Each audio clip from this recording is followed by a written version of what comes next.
രാജ്യത്ത് കലാപം സൃഷ്ടിക്കാനുള്ള വിദേശ ശക്തികളുടെ മറ്റൊരു നീക്കം കൂടി തകർത്ത് India. Pal Singh is concerned. I think, very frankly, he's an irrelevant player. He's a two-bit player. You see, this chap has been planted. Now, who has planted him? There are huge forces behind him. It is not simply the ISI. This man, his name is George Soros. He has spoken about India again, and this is what he said. India is an interesting case. It's a democracy, but its leader, Narendra Modi, is no Democrat.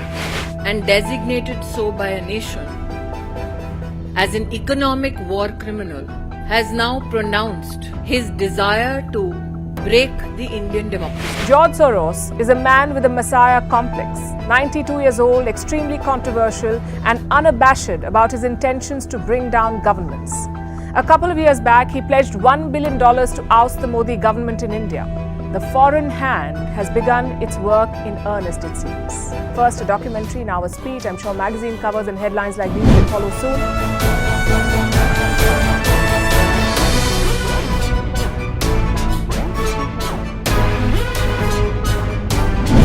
ഇന്ത്യയിൽ അസ്വസ്ഥതകളും കലാപങ്ങളും സൃഷ്ടിക്കാനുള്ള വിദേശ നീക്കത്തിന്റെ ഏറ്റവും ഒടുവിലത്തെ സംഭവമായിരുന്നു ഖലിസ്ഥാനുമായി ബന്ധപ്പെട്ടത്. എന്നാൽ അപകടം മണത്തറിഞ്ഞ ഇന്ത്യൻ സുരക്ഷാ ഏജൻസികൾ നടത്തിയ മിന്നൽ നീക്കത്തിൽ മറ്റൊരു ചോരപ്പുഴ വീഴ്ത്താനുള്ള ശത്രുക്കളുടെ നീക്കമാണ് പരാജയപ്പെട്ടത്. ഖലിസ്ഥാൻ വാദമുയർത്തി ജർണൈൽ സിംഗ് ഭിന്ദ്രൻവാല രണ്ടാമൻ എന്ന പേരിൽ സ്വയം അവരോധിച്ച അമൃത്പാൽ സിംഗ് എന്ന ഖലിസ്ഥാൻ വാദി ഇന്ത്യൻ സുരക്ഷാ സേനയുടെ പിടിയിൽപ്പെടാതിരിക്കാൻ ഒളിച്ചുകളി തുടരുകയാണ്. അതേസമയം ഇന്ത്യൻ അന്വേഷണ ഏജൻസികളുടെ പിടിയിലാണ് അമൃത്പാൽ എന്നാരോപിച്ച് അദ്ദേഹത്തിന്റെ വക്കീൽ ഹേബിയസ് കോർപ്പസ് പെറ്റീഷനും നൽകിക്കഴിഞ്ഞു. എന്നാൽ രാജ്യാന്തര അതിർത്തികളും ഉത്തരേന്ത്യൻ സംസ്ഥാനങ്ങളും കേന്ദ്രീകരിച്ച് അമൃത്പാൽ സിംഗിനായി അന്വേഷണ ഏജൻസികൾ തിരച്ചിൽ തുടരുകയാണ്. ഇന്ത്യൻ പ്രധാനമന്ത്രി നരേന്ദ്രമോദിക്കെതിരെയുള്ള BBC ഡോക്യുമെന്ററി, അദാനി ഗ്രൂപ്പിനെതിരായ ഹിൻഡൻബർഗ് ആരോപണം തുടങ്ങിയവയെല്ലാം എന്തുകൊണ്ടാണ് ഇന്ത്യക്കെതിരെയുള്ള ആക്രമണങ്ങളായി മാറുന്നത്? ഇന്ത്യക്കെതിരെയുള്ള നീക്കങ്ങൾക്ക് പിന്നിൽ ആരൊക്കെയാണെന്നും ലക്ഷ്യമെന്താണെന്നും നമുക്ക് പരിശോധിക്കാം. ഞാൻ ജമീമ ജേക്കബ്, ജിയോ റിപ്പോർട്ടറിലേക്ക് സ്വാഗതം.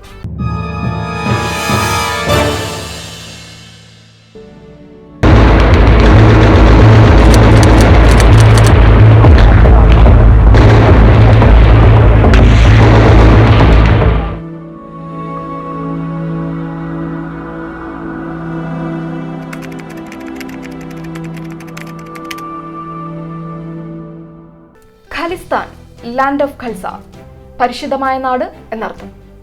പാക് പഞ്ചാബും ലാഹോറും ഇന്ത്യൻ പഞ്ചാബ്, ഹിമാചൽ പ്രദേശ് തുടങ്ങിയ സംസ്ഥാനങ്ങളും ഛത്തീസ്ഗഡും ഉൾപ്പെടുന്ന വിശാലമായ മേഖലയായിരുന്നു സിഖ് വിശ്വാസികൾ ആഗ്രഹിച്ച ഖലിസ്ഥാൻ. സ്വതന്ത്ര ഇന്ത്യയോളം പഴക്കം ചെന്നതാണ് ഖലിസ്ഥാൻ വാദവും. എന്നാൽ പാകിസ്ഥാനും ഇന്ത്യയുമായി അഖണ്ഡ ഭാരതത്തെ വിഭജിച്ച ബ്രിട്ടീഷുകാർ ഖലിസ്ഥാൻ ആവശ്യത്തെ തള്ളിക്കളയുകയും പ്രദേശം ഇന്ത്യൻ യൂണിയനിലും പാകിസ്ഥാനിലുമായി രണ്ടാക്കി മാറ്റുകയും ചെയ്തു. സാവകാശം യാഥാർത്ഥ്യവുമായി പൊരുത്തപ്പെട്ട സിഖ് സമൂഹം ഇരു രാജ്യങ്ങളിലുമായി സമാധാനപരമായ ജീവിതം തുടരുകയായിരുന്നു. എന്നാൽ 1971 കിഴക്കൻ പാകിസ്ഥാനിലെ, അതായത് ഇന്നത്തെ ബംഗ്ലാദേശ് വിഘടനവാദത്തെ ഇന്ത്യ പിന്തുണച്ചതും പിന്നാലെയുണ്ടായ യുദ്ധത്തിൽ ഇന്ത്യ പാകിസ്ഥാനെ അതിദയനീയമായി തോൽപ്പിച്ചതും പാകിസ്ഥാന് ഒരിക്കലും ക്ഷമിക്കാനാകുമായിരുന്നില്ല. ഇതിന് പിന്നാലെ 1000 മുറിവുകളാൽ ഇന്ത്യയെ രക്തമൊലിപ്പിച്ച് കൊല്ലണമെന്ന് അന്നത്തെ പാക് സൈനിക മേധാവി സിയാ ഉൽ ഹഖ് പ്രഖ്യാപിക്കുകയും അതൊരു സൈനിക തന്ത്രമായി സ്വീകരിക്കുകയും ചെയ്തു. ഇതിന്റെ ഭാഗമായി പാകിസ്ഥാന്റെ രഹസ്യാന്വേഷണ ഏജൻസിയായ ISI പഞ്ചാബിലും കാശ്മീരിലും ഇന്ത്യയുടെ മറ്റു ഭാഗങ്ങളിലും വിഘടനവാദത്തിനും തീവ്രവാദത്തിനും ആയുധ പിന്തുണയും പരിശീലനവും സാമ്പത്തിക പിന്തുണയും നൽകാൻ തുടങ്ങി. ഇത്തരത്തിൽ ISI വളർത്തിയ ഖലിസ്ഥാൻ ഭീകരവാദിയാണ് ജർണൈൽ സിംഗ് ഭിന്ദ്രൻവാല. മികച്ച പ്രഭാഷകനും പ്രമുഖ ഖൽസ നേതാവും യാഥാസ്ഥിതികവാദിയുമായിരുന്ന ഭിന്ദ്രൻവാലയ്ക്ക് പഞ്ചാബിലെ സിഖ് വിശ്വാസികൾക്കിടയിൽ ശക്തമായ സ്വാധീനമുണ്ടായിരുന്നു. എന്നാൽ 1980കളോടെ വിഘടനവാദത്തിലും ആക്രമണങ്ങളിലും കൊലപാതകങ്ങളിലും ഭിന്ദ്രൻവാലയും സംഘവും നേരിട്ട് പങ്കെടുക്കാൻ തുടങ്ങിയതോടെ ഇവരെ ഒതുക്കാൻ ഇന്ത്യ തീരുമാനിക്കുകയായിരുന്നു. ഖലിസ്ഥാനായി ഭിന്ദ്രൻവാല അവകാശം ഉന്നയിച്ചെങ്കിലും പാകിസ്ഥാൻ ഉൾപ്പെട്ട പ്രധാന മേഖലകളൊന്നും അവകാശപ്പെടാതിരുന്നത് പാക് സ്വാധീനം കൊണ്ടായിരുന്നു.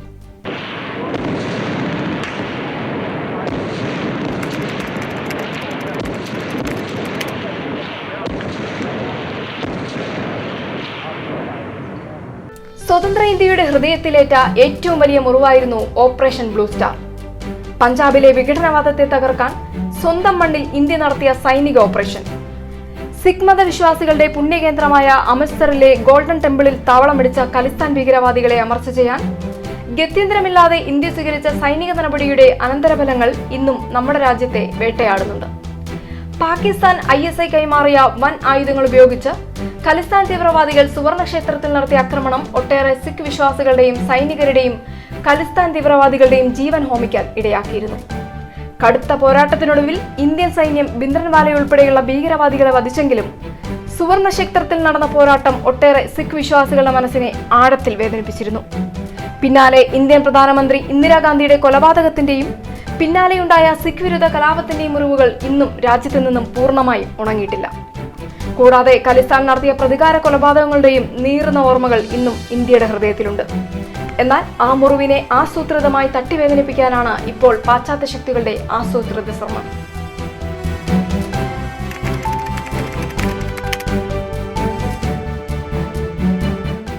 ജർണൈൽ സിംഗ് ഭിന്ദ്രൻവാലയുടെ മരണത്തിനും വർഷങ്ങൾക്ക് ശേഷം KPS ഗിൽ എന്ന IPS ഓഫീസറുടെ ശക്തമായ ഭീകരവേട്ടയ്ക്ക് പിന്നാലെ 1990കളോടെ ഖലിസ്ഥാൻ എന്ന ഭീകരവാദ സംഘത്തെ ഏറെക്കുറെ പൂർണ്ണമായി അടിച്ചമർത്താൻ ഇന്ത്യക്ക് സാധിച്ചിരുന്നു. എന്നാൽ വിവിധ കാലഘട്ടങ്ങളിലായി ഒട്ടേറെ ഖലിസ്ഥാൻ അനുകൂലികൾ കാനഡ, UK, US, ഓസ്ട്രേലിയ തുടങ്ങിയ ഒട്ടേറെ രാജ്യങ്ങളിൽ രാഷ്ട്രീയ അഭയം തേടിയിരുന്നു. വിദേശ രാജ്യങ്ങളിൽ പൗരത്വം ലഭിക്കാനായി പോലും പലരും ഖലിസ്ഥാൻവാദികളാണെന്ന് പറഞ്ഞ് അഭയം തേടിയിട്ടുണ്ട്. ഇന്ത്യയിൽ ഖലിസ്ഥാൻ പ്രസ്ഥാനം നിർജീവമായെങ്കിലും കാനഡയിലും UK-യിലും അമേരിക്കയിലുമായി ഒട്ടേറെ ഖലിസ്ഥാൻ അനുകൂലികൾ ഇപ്പോഴും സജീവമാണ്.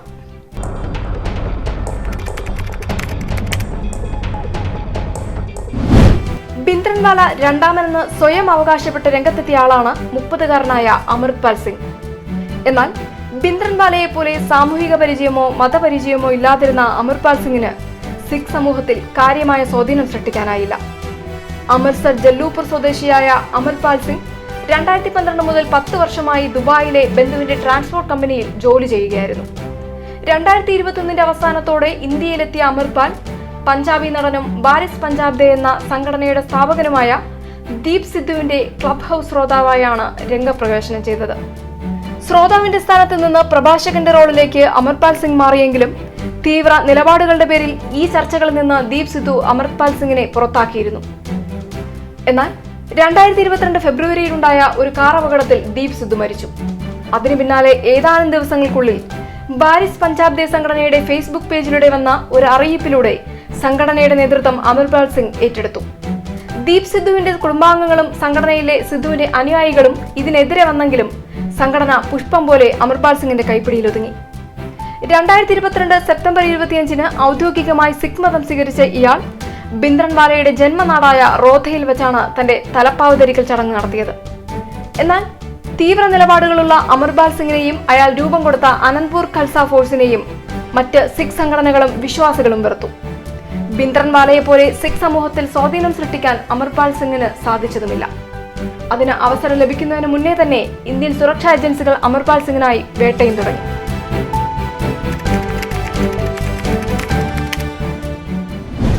കാശ്മീരിന് പ്രത്യേക പദവി ഉറപ്പാക്കിയിരുന്ന ഇന്ത്യൻ ഭരണഘടനയിലെ ആർട്ടിക്കിൾ 370 എടുത്തുമാറ്റിയതും കാശ്മീരിലെ തീവ്രവാദത്തെ ഇന്ത്യ നിയന്ത്രണത്തിലാക്കിയതും ചെയ്തതോടെയാണ് പാകിസ്ഥാന്റെ ശ്രദ്ധ വീണ്ടും ഖലിസ്ഥാനിലേക്ക് തിരിഞ്ഞതെന്ന വാദമുണ്ട്. അഫ്ഗാനിലെ അമേരിക്കൻ പിന്മാറ്റത്തിന് പിന്നാലെ താലിബാനുമായി ഇന്ത്യ നയതന്ത്ര ബന്ധം ഉറപ്പിച്ചതോടെ കാശ്മീരിലെ തീവ്രവാദ പ്രവർത്തനത്തിൽ കാര്യമായ കുറവ് വന്നിരുന്നു. കൂടാതെ സാമ്പത്തിക പ്രതിസന്ധിയിൽ വലയുന്ന പാകിസ്ഥാന് കാശ്മീരിലെ തീവ്രവാദികളെ പോറ്റാനും ശേഷിയില്ലാതായി. ഇതോടെ വിദേശത്ത് നിന്ന് ധാരാളം ഫണ്ട് ലഭിക്കുന്ന ഖലിസ്ഥാൻ പ്രസ്ഥാനത്തെ പുനരുജ്ജീവിപ്പിക്കാൻ പാകിസ്ഥാൻ തീരുമാനിക്കുകയായിരുന്നു. ഇതിന് പാശ്ചാത്യ ശക്തികളുടെ മൗനാനുവാദവും പാകിസ്ഥാൻ ലഭിച്ചു. ദുബായിൽ ജോലി ചെയ്യുന്നതിനിടെയാണ് അമൃത്പാൽ സിംഗിനെ ISI ഏജന്റുമാർ റിക്രൂട്ട് ചെയ്തതെന്നാണ് ഇന്ത്യൻ അന്വേഷണ ഏജൻസികളുടെ നിഗമനം.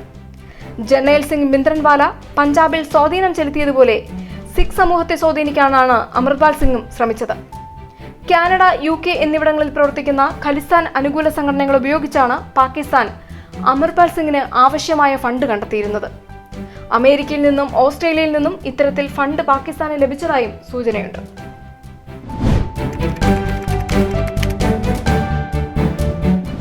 യുക്രൈൻ റഷ്യ യുദ്ധത്തിൽ ഇന്ത്യ സ്വീകരിച്ച റഷ്യൻ അനുകൂല നിലപാടുകൾ ഇന്ത്യക്കെതിരെ തിരിയാൻ ചില കേന്ദ്രങ്ങളെ പ്രേരിപ്പിക്കുന്നതായി കേന്ദ്ര സർക്കാർ വിലയിരുത്തുന്നുണ്ട്. ഇന്ത്യക്കെതിരെ തുടർച്ചയായുള്ള സമ്മർദ്ദ നീക്കങ്ങൾ ഇതിന്റെ ഭാഗമാണെന്നാണ് ഇന്ത്യൻ രഹസ്യാന്വേഷണ ഏജൻസികളും കണക്കുകൂട്ടുന്നത്. ലോകമെങ്ങും സാമ്പത്തിക പ്രതിസന്ധി കത്തിക്കയറുമ്പോഴും ഇന്ത്യയിൽ വികസന കുതിപ്പാണ് നടക്കുന്നത്.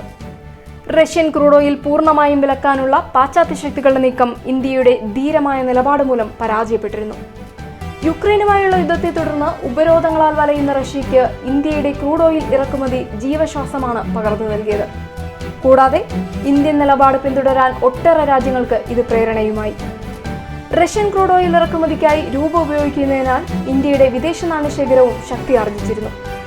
കോവിഡിന്റെ പേരിൽ ചൈനയോടും യുദ്ധത്തിന്റെ പേരിൽ റഷ്യയോടും ലോകം അകലം പാലിക്കുമ്പോഴും ഇന്ത്യയോട് കൂടുതൽ അടുക്കാനാണ് മറ്റ് രാജ്യങ്ങൾ ശ്രമിക്കുന്നത്. കൂടാതെ G20 കൂട്ടായ്മയുടെ അധ്യക്ഷ പദവിയും ചൈനയും റഷ്യയും രൂപം കൊടുത്ത ഷാങ്ഹായ് സഹകരണ സംഘത്തിന്റെ അധ്യക്ഷ പദവിയും ഇപ്പോൾ ഇന്ത്യക്കാണ്. പടിഞ്ഞാറൻ ചേരിയോടും റഷ്യൻ ചേരിയോടും ഒരുപോലെ ബന്ധമുള്ള ഇന്ത്യക്ക് വരും നാളുകൾ വികസന കുതിപ്പിന്റേതാകുമെന്നാണ് വിലയിരുത്തൽ.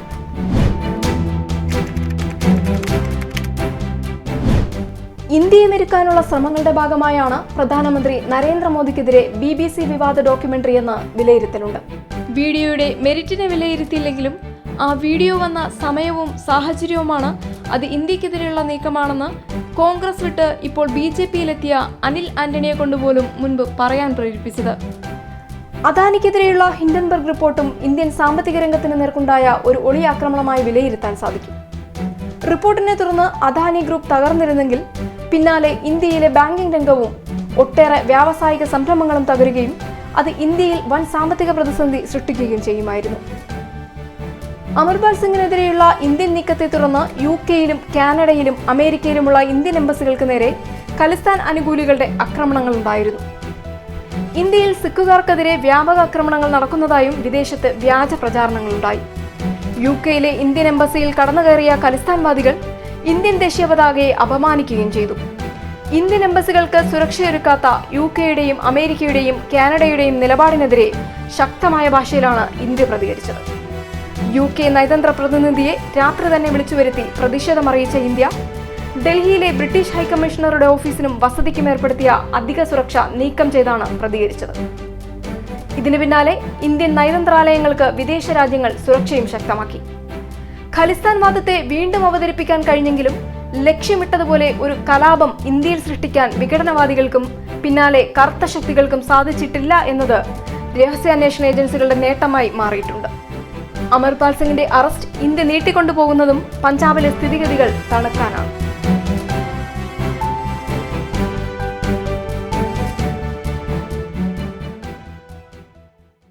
പാകിസ്ഥാന്റെയും പടിഞ്ഞാറൻ ശക്തികളുടെയും നീക്കങ്ങളെ പ്രതിരോധിച്ച് വികസന കുതിപ്പ് തുടരാൻ ഇന്ത്യക്ക് സാധിക്കുമോ? ഖലിസ്ഥാൻ സംഭവവും പ്രധാനമന്ത്രി നരേന്ദ്രമോദിക്കെതിരെയുള്ള ഡോക്യുമെന്ററിയും ഹിൻഡൻബർഗ് ആരോപണവും ഇന്ത്യക്കെതിരെയുള്ള സംഘടിത നീക്കമായി നിങ്ങൾക്ക് തോന്നുന്നുണ്ടോ? നിങ്ങളുടെ അഭിപ്രായങ്ങളും നിർദ്ദേശങ്ങളും കമന്റ് ബോക്സിൽ രേഖപ്പെടുത്തുമല്ലോ. റിപ്പോർട്ട് ഇഷ്ടപ്പെട്ടാൽ വീഡിയോ ലൈക്ക് ചെയ്യാനും ചാനൽ സബ്സ്ക്രൈബ് ചെയ്യാനും മറക്കല്ലേ.